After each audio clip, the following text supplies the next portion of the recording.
This is Senior Milk of Yahweh Sap, Lions Den. I camp out with Lions Den, How 1, Ben Yashua in Jacksonville, Florida. But first, I'd like to say a prayer to the Father, to the Son, to the elders, to the archons, and to the women and children. Kal Halayim La Yahweh Bahashem Yahweh Shai. Bahashem Ha Rokak Rodash Mahamath. In the name of Yahweh Shai, in spirit and holy and in truth, the honors to the elders of GMS, the honors to my elder Hawam. Salutation to the archons who are on the four corners of the earth in sincerity and truth, and to the women and children, Shalom. Okay, well, the same way, they're keeping our eyes on us, right? The Christian Edomites, along with our people, 2/3 of our people, so-called Negros, Latinos, American speckled birds. We also, around the world, are keeping an eye on them as well as Yahweh Bashin Yahweh Shai is watching them. Okay? It says here 10 things to know before engaging with a Hebrew Israelite. Let's see what he's going to say. Here we go. To have you guys join us with this next session in the Jew 3 Project, a virtual experience where we are equipping you to know what you believe and helping you defend the faith. We're talking about in this particular session 10 things to study before engaging Black Hebrew Israelite, or you could say Hebrew Israelism. We want to equip you to really think about categories that you can begin to dive deeper in before you have conversations with people who would be a part of this sect. First and foremost, let me give a disclaimer. As we talk about Black Hebrew Israelites or people who may believe in Black Hebrew Israelism, we have to come to the understanding that there is not one monolithic canon of thought, that there are, in fact, several different streams, camps, and even people who are informally believing in Black Hebrew Israelism. And so I want you to understand that when I give you these particular things to study, it is not necessarily equipping you to engage with a specific camp, but it is going to equip you as a believer to be able to have conversations with anybody in those particular camps with what we should believe as Christians. And in fact, we can use that illustration of a bank teller getting their first job at a financial institution. And when they are training on how to make sure the bank does not take in any counterfeit dollars, they don't spend a majority of their time studying the counterfeits. Instead, they are trained to actually study what real money looks like.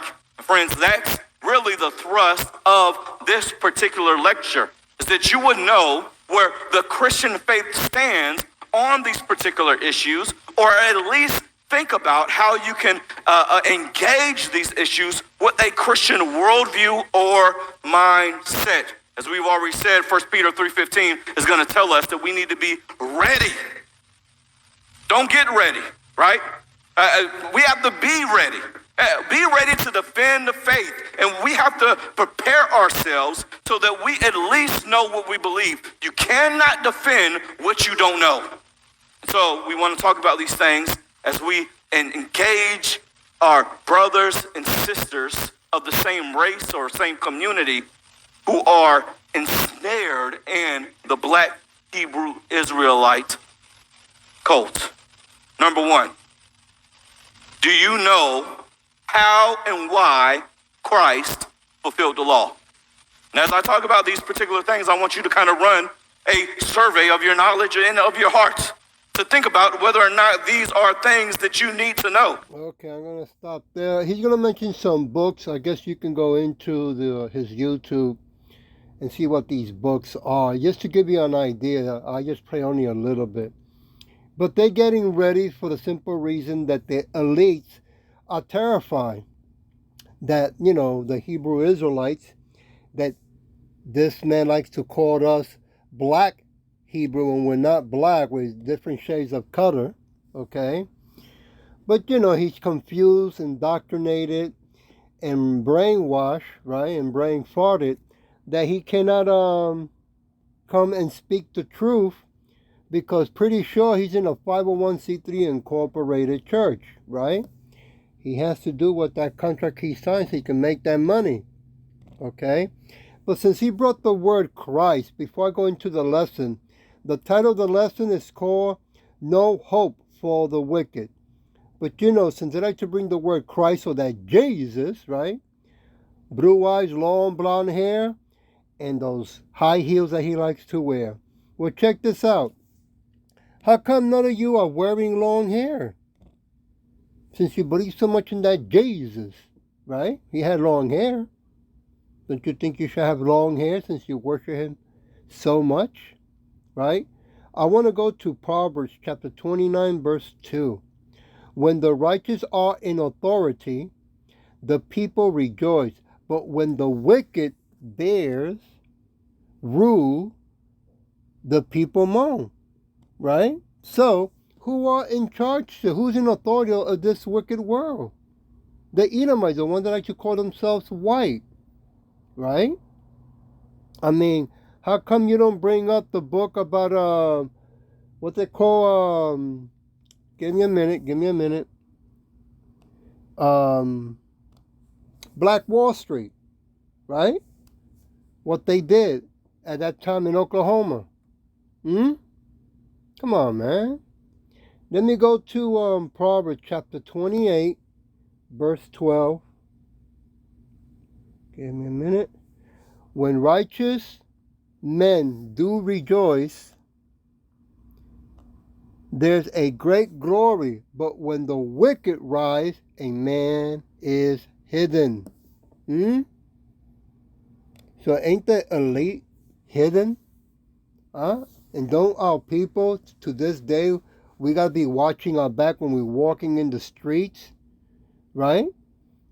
Because what cops like to do to us, right? The so-called Negros, Latino, American, speckled birds, or to our children. Verse 13, he that covers his sins shall not prosper, but whoso confess and forsakes them shall have mercy. Are the Edomites confessing their sins?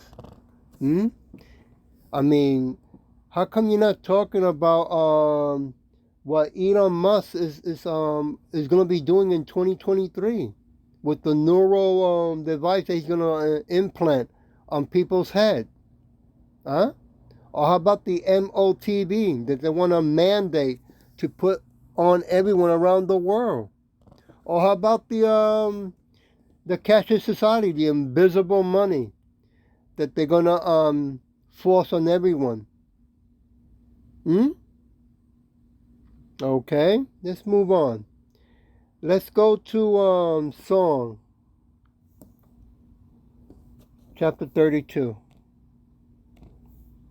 The only reason they're coming out more on YouTube, just like Bo Cav, is because they're in a state of paranoid schizophrenia. They know the end is coming. Oops, sorry, I was talking, I didn't see what I pressed. Give me a minute. 32, right?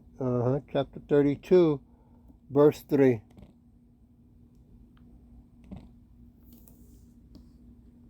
When I kept silent, my bones waxed old through my roaring all the days long. Verse 4. For days and night thy hand was heavy upon me. My moisture is turned into droughts of summer.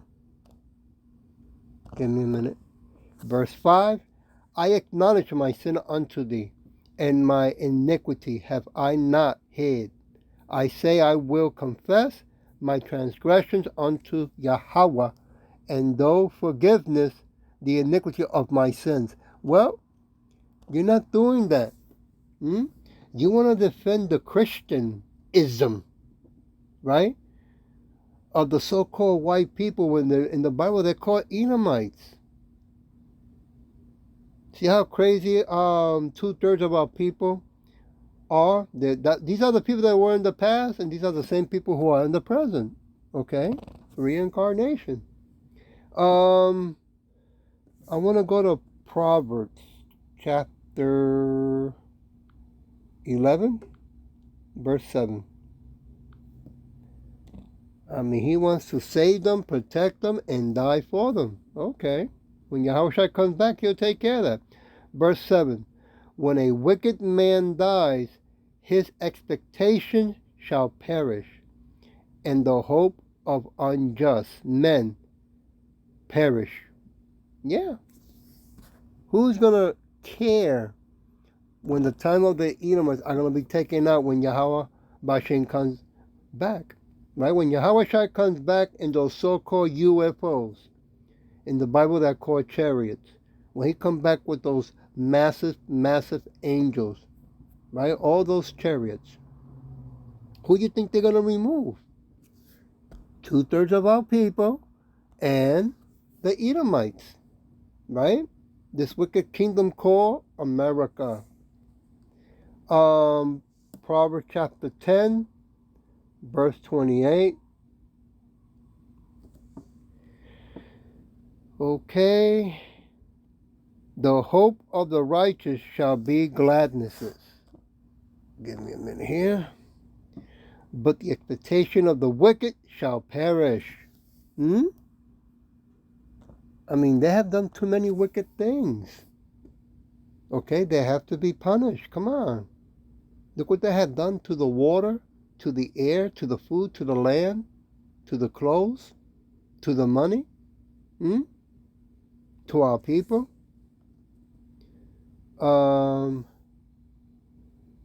Job chapter 8. Give me a minute.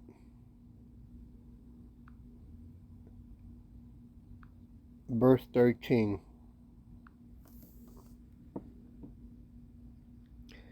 So are the path of all that forgot Yahweh, and the hypocrites' hope shall perish. Yeah. You're not calling Yahweh the Father by the name, nor his son Yahweh Shai. Right? You want to hold on to that Christ or that Jesus? Okay. Hold on tight. Let's go to Song chapter 9, verse 17. The wicked shall be turned into hell, and all the nations that forgot Yahweh. Ain't we living in hell? I mean, I know you Christianisms lie to our people, so-called Negros Latinos, American speckled birds, that hell is beneath the earth, right into the ground, right? That Satan is there with a forklift or a pitchfork, right, and has horns and a tail. Crazy, but hey, just like you still believe in Santa Claus, right? Edomite. Verse 18, for the needy shall not always be forgotten. The expectation of the poor shall not perish forever. That's right. Even though 2/3 of our people, as wicked as they are, okay, even though you're going to get burned with fire, right, from those missiles and those chariots, you will come back in the new kingdom as babies, okay?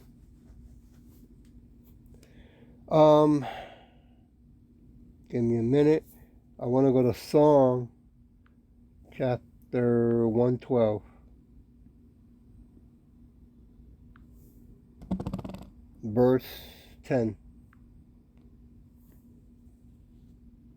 The wicked shall see it and be grieved. He shall garnish with his teeth and melt away. The desires of the wicked shall perish. Yeah. He's going to see Yahweh shall come back with the angels, right? And all of a sudden, lo and behold, those who are called the chosen, 144,000 chosen elect, right? I hope and pray that I'm one of them, be taken up, right? While they stay and they see those missiles from Russia, China, and other countries, right, in the air coming towards America. Why do you think the elect have bunkers and are going to be hiding? How come you're not talking about those things? And what's that you had in back of the in that wall there? What's that, to get people hypnotized or something? Or they got you locked up in a cage?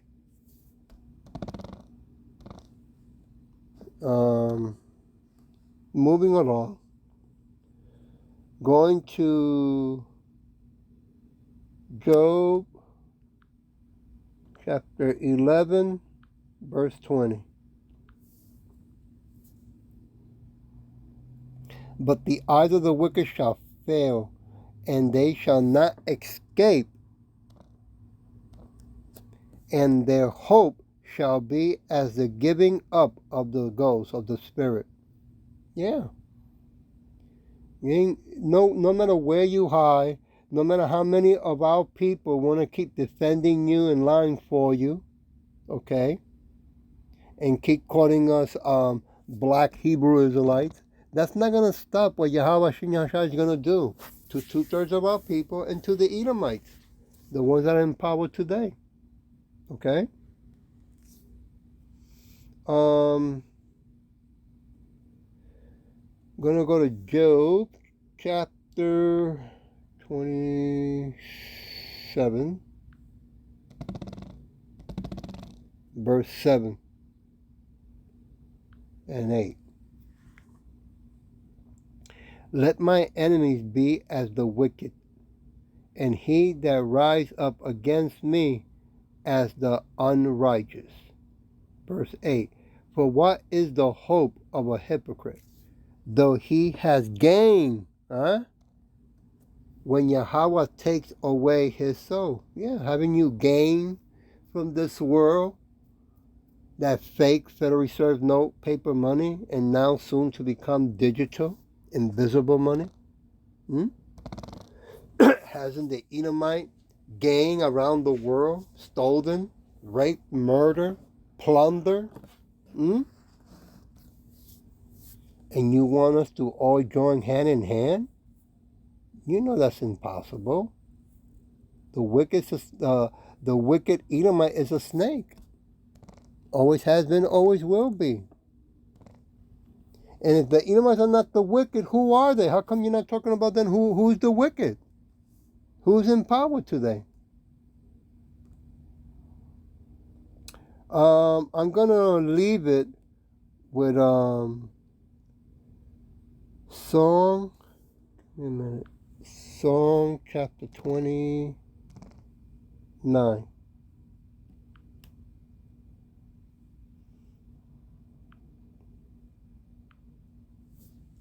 That, what's his name again? Vocab Malone with those crocodile tears, right? That we should all join hands, we should all be brothers, right? And forgive, everything should be forgiven. Well, the scripture doesn't say that, okay? Psalm chapter 29, verse 2, give unto Yahweh the glory, due unto his name. Worship Yahweh in the beauty of holiness.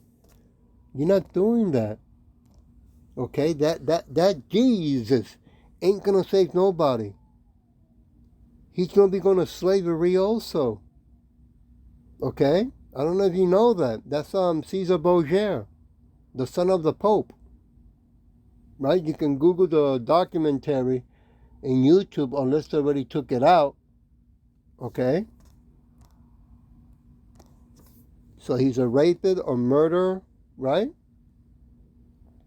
And you want to keep insisting that just because you want to stay a Christianism, that's for some reason it's going to save you and protect you. No. You too going to have to take then that mark of the beast that they're going to implement pretty soon. And you know what happens when you take it, right? Oh, you didn't know? Okay, well, you'll be burning with fire and brimstone, okay? I hope that this was edifying, and with that I'll say, Shalom.